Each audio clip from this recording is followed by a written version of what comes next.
tell us, let's start in Ukraine, the latest there, and certainly it's giving traders an excuse to sell right now.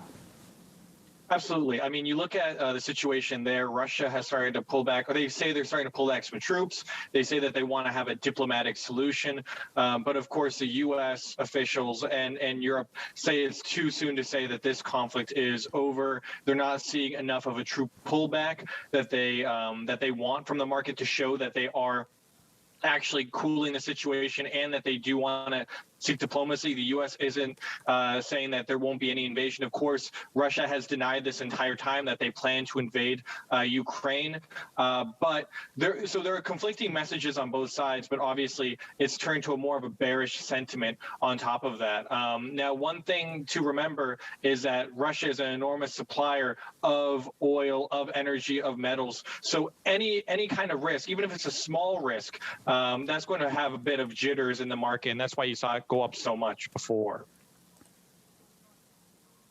Yeah, and even just data Brent, right? Those are a little bit more of an immediate impact than what the futures are saying. That's already hit $100, which another telling sign that, we are continuing to face a lot of pressure to the upside when it comes to oil prices, Stephen. But I have to wonder, now that we're putting these Iran talks kind of more in the forefront in investors' minds, does that change the supply-demand dynamics in any way?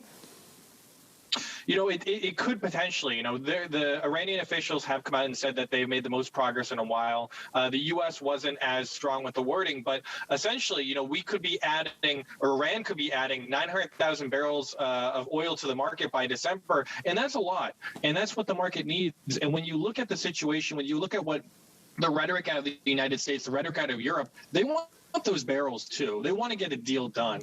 There are some high stakes, and the stakes big oil prices, gasoline prices, and inflation that could be remarkably detrimental for their economies. So I think the fact is a deal could be done relatively soon, and that could have a positive impact on where Iran goes with boosting the output from their country and help pull down oil prices.